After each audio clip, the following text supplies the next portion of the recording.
हरे कृष्णा। दोस्तों, आज हम सुनेंगे कार्तिक मास महात्म्य अध्याय 2। दोस्तों, आज की यह कथा सुनने से पहले आइए हम भगवान श्री कृष्ण की एक छोटा सा भजन सुन लेते हैं। शाम सवेरे देखो तुझको कितना सुंदर रूप है, तेरा साथ ठंडी छाया बाकी दुनिया धूप है। जब जब इसे पुकारूं मैं, तस्वीर को इसकी निहारूं मैं, ओ मेरा श्याम आ जाता मेरे सामने, ओ मेरा श्याम आ जाता मेरे सामने। खुश हो जाए अगर सावरिया किस्मत को चमका देता, हाथ पकड़ ले अगर किसी का जीवन धन्य बना देता। यह बातें सोच विचारूं मैं, तस्वीर को इसके निहारूं मैं, ओ मेरा श्याम आ जाता मेरे सामने, ओ मेरा श्याम आ जाता मेरे सामने। गिरने से पहले ही आकर बाबा मुझे संभालेगा, पूरा है विश्वास कभी तू तूफानों से निकालेगा। ये तन मन तुझ पे वारूं मैं, तस्वीर को इसके निहारूं मैं, ओ मेरा श्याम आ जाता मेरे सामने, ओ मेरा श्याम आ जाता मेरे सामने। श्याम के आगे मुझको तो ये दुनिया फीकी लगती है, जिस मोह में और जाने है वो इतनी नजदीकी लगती है। अपनी तकदीर सवारूं मैं, तस्वीर को इसके निहारूं मैं, ओ मेरा श्याम आ जाता मेरे सामने, ओ मेरा श्याम आ जाता मेरे सामने। जय श्री कृष्णा, जय श्रीमन नारायण। दोस्तों, अब आप सुनिए कार्तिक मास महात्म्य कथा अध्याय 2। भगवान श्री कृष्ण आगे बोले, हे प्रिय, जब गुणवती को राक्षस द्वारा अपने पति एवं पिता के मारे जाने का समाचार मिला तो वह विलाप करने लगी। हाँ नाथ, हाँ पिता, मुझको त्याग कर तुम कहाँ चले गए?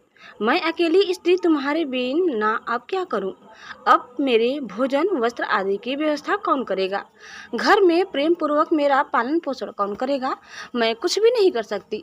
मुझ विधवा की कौन रक्षा करेगा? मैं कहाँ जाऊं? मेरे पास तो अब कोई ठिकाना भी नहीं रहा। इस प्रकार विलाप करते हुए गुणवती चक्कर खाकर धरती पर गिर पड़ी और बेहोश हो गई। बहुत देर बाद जब उसे होश आया तो वह पहले की ही भांति करुण विलाप करते हुए शोक सागर में डूब गई। कुछ समय के पश्चात जब वह संभली तो उसे ध्यान आया कि पिता और पति की मृत्यु के बाद मुझे उनकी क्रिया करनी चाहिए, जिससे उनकी गति हो सके। इसलिए उसने अपने घर का सारा सामान बेच दिया और उससे प्राप्त धन से उसने अपने पिता एवं पति का श्राद्ध आदि कर्म किया। तत्पश्चात वह उसी नगर में रहते हुए 8 पहर भगवान विष्णु की भक्ति करने लगी।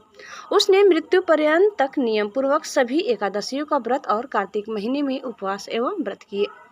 हे प्रिय, एकादशी और कार्तिक व्रत मुझे बहुत ही प्रिय है। इनसे मुक्ति, भुक्ति, पुत्र तथा संपत्ति प्राप्त होती है। कार्तिक मास में जब तुला राशि पर सूर्य आता है तब ब्रह्म मुहूर्त में उठकर स्नान करने व व्रत व उपवास करने वाले मनुष्य मुझे बहुत प्रिय है, क्योंकि यदि उन्होंने पाप भी किए हो तो भी स्नान व व्रत के प्रभाव से उन्हें मोक्ष प्राप्त हो जाता है। कार्तिक में स्नान, जागरण, दीपदान तथा तुलसी के पौधे की रक्षा करने वाले मनुष्य साक्षात भगवान विष्णु के समान है। कार्तिक मास में मंदिर में झाड़ू लगाने वाले, स्वस्तिक बनाने वाले तथा भगवान विष्णु की पूजा करने वाले मनुष्य जन्म मरण के चक्कर से छुटकारा पा जाते हैं। यह सुनकर गुणवती भी प्रतिवर्ष श्रद्धापूर्वक कार्तिक का व्रत और भगवान विष्णु की पूजा करने लगी। हे प्रिय, एक बार उसे ज्वर हो गया और वह बहुत कमजोर भी हो गई। फिर भी वह किसी प्रकार गंगा स्नान के लिए चली गई। गंगा तक तो वह पहुंच गई, परंतु शीत के कारण वह बुरी तरह से कांप रही थी। इस कारण वह शिथिल हो गई। तब मेरे दूत उसे मेरे धाम में ले आए। तत्पश्चात ब्रह्मा आदि देवताओं की प्रार्थना पर जब मैंने कृष्ण का अवतार लिया तो मेरे गण भी मेरे साथ इस पृथ्वी पर आए, जो इस समय यादव हैं। तुम्हारे पिता पूर्व जन्म में देव शर्मा थे, तो इस समय सत्रजीत है। पूर्व जन्म में चंद्र शर्मा जो तुम्हारा पति था वह डाकू है, और हे देवी तू ही वह गुणवती है। कार्तिक व्रत के प्रभाव के कारण ही तू मेरी अर्धांगिनी हुई हो। पूर्व जन्म में तुमने मेरे मंदिर के द्वार पर तुलसी का पौधा लगाया था। इस समय वह तेरे महलों के आंगन में कल्प वृक्ष के रूप में विद्यमान है।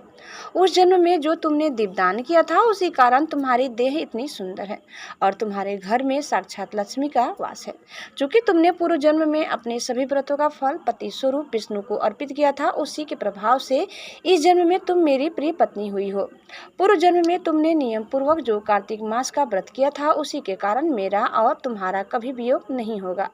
इस प्रकार कार्तिक मास में व्रत आदि करने वाले मनुष्य मुझे तुम्हारे समान प्रिय है। दूसरे जप तप यज्ञ आदि दान आदि करने से प्राप्त फल कार्तिक मास में किए गए फल के व्रत के फल से बहुत थोड़ा होता है, अर्थात कार्तिक मास के व्रतों का 16वां भाग भी नहीं होता है। इस प्रकार सत्यभामा भगवान श्री कृष्ण के मुख से अपने पूर्व जन्म के पुण्य का प्रभाव सुनकर बहुत प्रसन्न हुई। दोस्तों, इस प्रकार कथा यही समाप्त होता है। अब आप सुनिए माता श्री तुलसी जी की आरती। तुलसी महारानी नमो नमो, हर की पटरानी नमो नमो। धन तुलसी पूरन तब किनो, शालीग्राम बनी पटरानी। जाके पत्र मंजरी कोमल, श्रीपति कमल चरण लपटानी। तुलसी महारानी नमो नमो, हर की पटरानी नमो नमो। धूप दीप नवैध आरती, पुष्पन की वर्षा बरसानी। 56 भोग 36 व्यंजन, बिन तुलसी हरि एक न मानी। तुलसी महारानी नमो नमो, हर की पटरानी नमो नमो।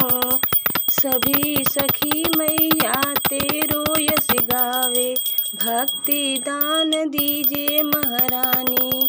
नमो नमो तुलसी महारानी, तुलसी महारानी नमो नमो। तुलसी महारानी नमो नमो, हर की पटरानी नमो नमो। जय तुलसी माता जी। दोस्तों, उम्मीद करते हैं कि आपको हमारी आज की यह कथा जरूर पसंद आई होगी। कैसी लगी कमेंट करके बताइए। चैनल में नए हैं तो प्लीज़ लाइक शेयर और सब्सक्राइब करना न भूलें। धन्यवाद। जय श्री कृष्णा, जय माता तुलसी। ओम नमः शिवाय। हर हर महादेव।